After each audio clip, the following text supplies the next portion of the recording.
트랜스폼 메케니컬 스펙트로스코피라는 방법에 근거한 멀티웨이브 테스트를 이용해서 케미컬 화학적 젤의 정확한 젤레이션 타임을 측정하고 이의 응용에 대해서 말씀드리도록 하겠습니다.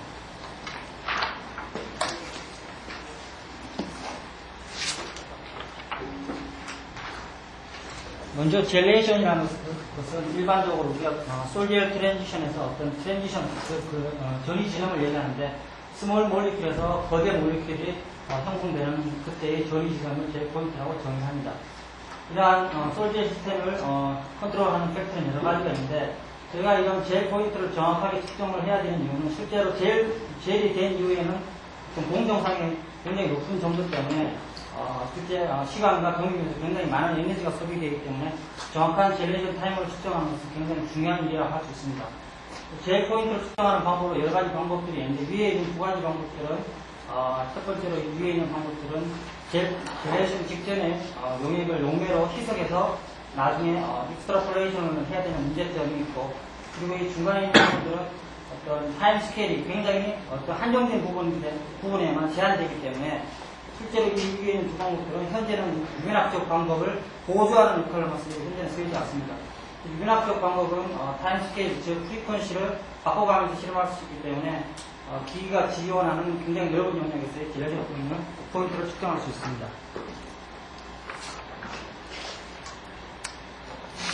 유연학적 방법들 중에 1970년대까지 많이 쓰이던 방법으로서 스테디시 테스트가 있는데 스테디시 테스트는 이런 점도가 무한히 증가하는 지점을 젤 포인트라고 정의를 하게 되는데 실제로 이 젤 포인트는 외사하기 위해서 얻어지고 실제 실험상에서는 기기의 오버로드 때문에 끝까지 측정할 수 없는 가능성이 있습니다. 그리고 젤 포인트 근처에서 이 젤 네트워크들이 굉장히 부러지기 쉬운 성질을 가지고 있기 때문에 실제 젤레이션 타임을 늘리는 역할을 하기 때문에 현재로는 이용되지 않고 단지 계략적인 이용 방법으로만 이용되어지고 있습니다.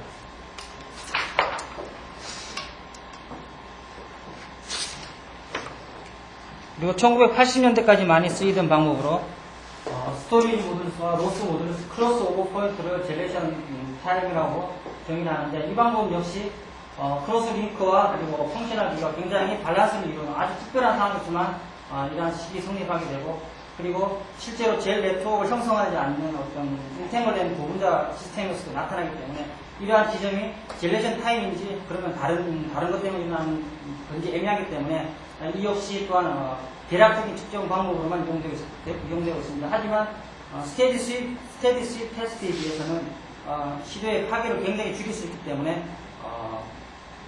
좀 더 정확한 측정 방법이라고 말할 수가 있습니다.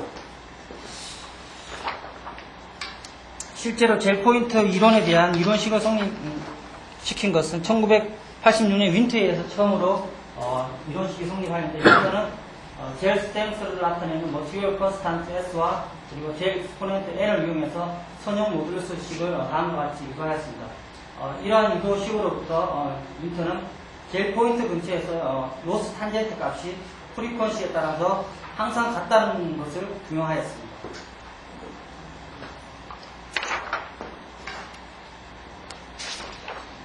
저희가 실험한 멀티웨이브 테스트의 근간이 된 퓨리어 트랜스폼 메케니컬 스펙트로스코피는 절충한 중첩 이론에 근거를 두는데 한 번에 다중에 중첩된 스트레인을 주입하게 되고 여기서 얻어지는 스트레스를 퓨리어 트랜스폼에서 사인 함수로 디커플시킵니다. 그리고 이에 해당하는 각각의 물성 데이터들을 즉 스토리지 모듈스나 로스 모듈스 값을 얻어내는 방법으로 하는데 이러한 퓨리어 트랜스폼 메케니컬 스펙트로스코피에 근간하는 멀티 테스트를 이용하면 한 번에 여러 가지 프리퀀시를 주입할 수 있기 때문에 매번 시도를 바꿔가면서 프리퀀시 테스트를 해야 되는 번거로움을 덜 수가 있고 시간의 제약을 덜 받는 장점이 있습니다.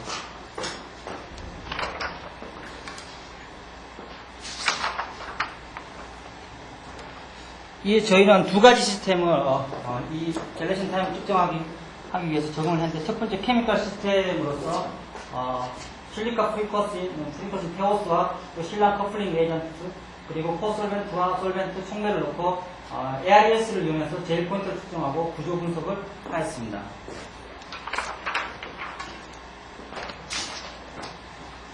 그리고 두 번째 시스템은 황산 제일 전해질은 퓨드 실리카와 황산 그리고 첨가제를 넣고 ARS로 젤 타임을 특정을 하였습니다.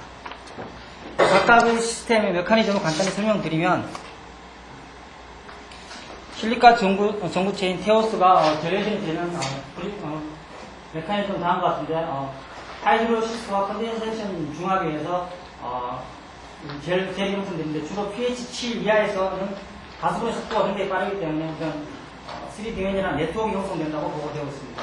이러한 물질들은 뛰어난 투명성 때문에 차단막이나 필름으로 이용되고 있는데 저희가 이용한 시스템은 여기에다가 고분자의 유연성을 첨가시켜주기 위해서 유무기 복합 혼합막으로 쓰기 위해서 찔랑 커플링 에이전트를 첨가해서 실험을 하였습니다. 그리고 황산 제일 시스템은 앞에 케미컬 시스템과 좀 다른 것이 수소결합에 의해서 젤이 형성되는데 이러한 수소결합은 약한 시유에 의해서도 다시 끼워져서 리버스블하게 다시 이런 젤들이 끼워진다는 차이점이 있고 이러한 젤 전해질들은 응용은 납축전지용 셀에 쓰이고 있습니다.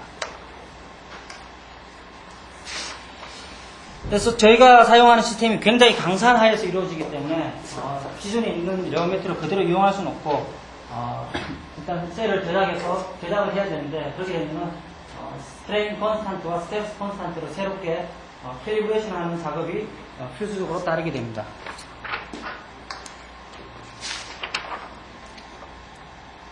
스트레인 컨스탄트는 터보 캘리브레이션을 통해서 샘플 볼륨과 갭 사이즈를 변화시켜가면서 스트레인 컨스탄트를 지정하게 되고요. 그리고 스트레스 컨스탄트는 여기에 이 값을 지정한 뒤에 스토리지 모듈스, 로스 모듈스를 계속해서 변화시켜가면서 일치시켜주면서 스트레스 컨스탄트 값을 정해주게 됩니다. 그래서 저희가 실험한 영역이 리니어 비스코 일레스틱한 영역인지를 조사하기 위해서 스트레인 C 테스트를 통해서 저희가 결정한 스트레인은 10으로 결정하고 싶었고 멀티웨이브 테스트에 들어가는 기본적인 스트레인은 다음과 같이 주입되었습니다. 이렇게 해서 온도 25도씨에서 젤레이션 타임을 측정을 하면 정확하게 다음과 같이 프리퀀시에 관계없이 가까이 프리퀀시 관계없이 한 점에서 일치되는 점을 발견할 수가 있는데 이 지점이 젤레이션 타임입니다.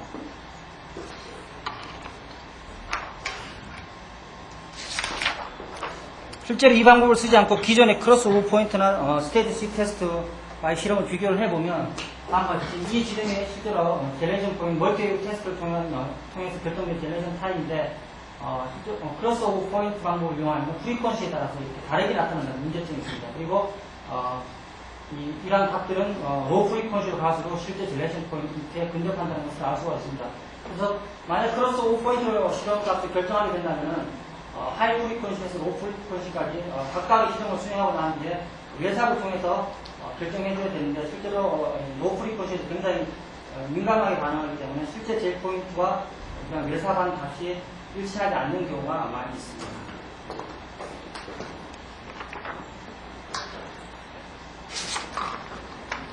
그러나 스테디 수입 테스트를 이용하면 더 많은 문제점들이 있는데 각각의 농도와 각각의 프리퀀시에 따라서 스테디 수입 테스트를 정도에 따른 시간에 따른 정도 그래프를 보면 이게 실제로 저희가 결정한 젤 포인트인데 과연 어디를 젤레이션 포인트로 정해야 될지 굉장히 애매한 경우가 많습니다.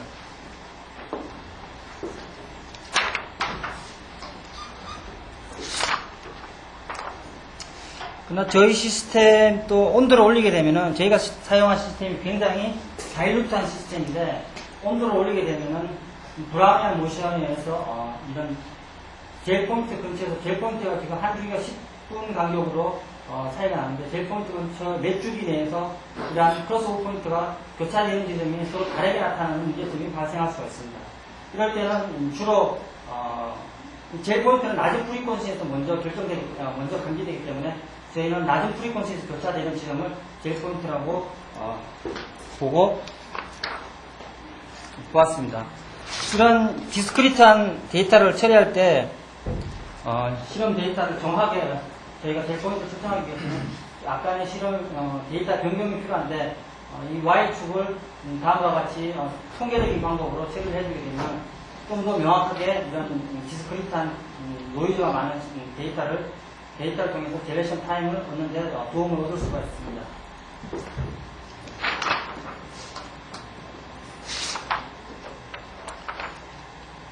그래서 이런 멀티웨이브 테스트를 이용하여 각각의 온도와 각각의 농도에 따른 젤레이션 타임을 저희가 결정할 수가 있었습니다. 그래서 이렇게 정확하게 측정된 젤레이션 타임을 이용하는 방법에 대해서 잠깐 말씀드리도록 하겠습니다.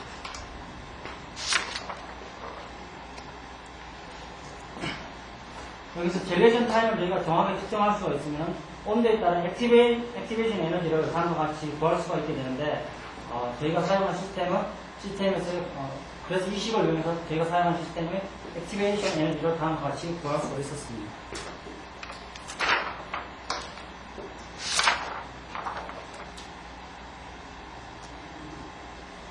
그리고 젤레이션 타임과 관계된 이 로스 탄젠트 값을 저희가 젤레이션 타임을 구함에 따라서 이 젤 익스포넨트라는 값을 알 수가 있게 되는데, 젤 익스포넨트는 주로 일반적으로 0.55 이상의 값들이 대부분 보고되고 있는데, 러버와 같이 UST간 시스템에서는 0.2 이하의 값도 보고되고 있습니다.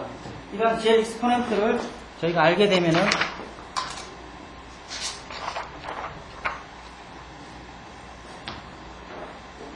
먼저 저희가 사용한 시스템의 N값이 VTS 양이 늘어남에 따라서 다음과 같이 이렇게 증가하는 것을 볼 수 있는데, 실제로 VTS가 테오스보다는 굉장히 어떤 오픈된 구조를, 하이드로포빅 하면서 오픈된 구조를 많이 가지고 있기 때문에 이러한 구조가 굉장히 위에 있는 구조들보다는 오픈된 구조라는 것을 예측할 수가 있습니다.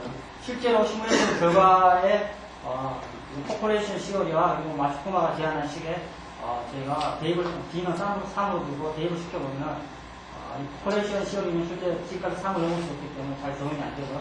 마츠쿠마 식에 적용시켜보면 다음과 같은 값들을 얻을 수가 있는데, 산에서의 성장 방식이 클러스트 방식을 따르기 때문에 이러한 값에 대응하는 값들이 대충 이러한 영역에 포함되기 때문에 굉장히 오픈된 구조를 가지고 있다는 것을 알 수가 있습니다. 그래서 이러한 값들이 젤 익스포넨트 값을 통해서 저희가 예측할 수 있었습니다.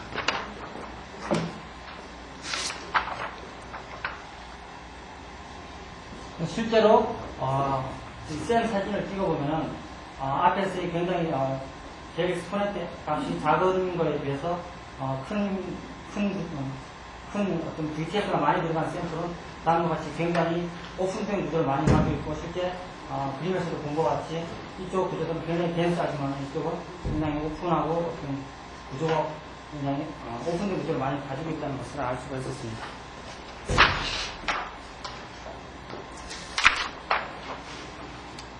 피지컬 젤 시스템에서도 이러한 값을 이러한 이론을 적용시킬 수가 있는데, 피지컬 젤은 케미컬 젤하고 틀린 점이 이 전도가 무한히 증가하는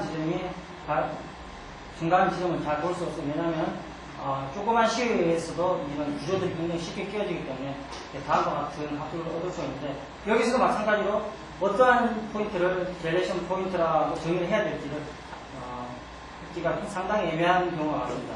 그래서 크로스오버 포인트를 역시 마찬가지로 프리퀀시에 의해서 측정을 해보면 각각의 프리퀀시에서 각각의 다른 값을 가지면 로우 프리퀀시로 갈수록 실제 젤레이션 타임과 근접하는 값을 알 수가 있는데, 실제로 멀티웨이브 테스트를 하면 좀 노이즈가 많지만 260분 근처에서 젤레이션 타임이 일어나고 젤레이션이 일어나는 것을 알 수가 있었습니다.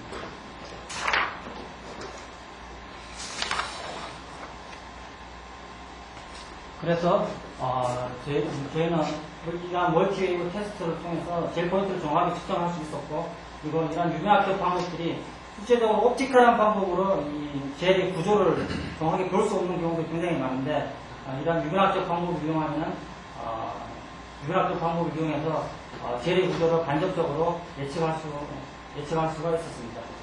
본 연구는 한국산업기술평가원의 연구기술로 수행되었습니다.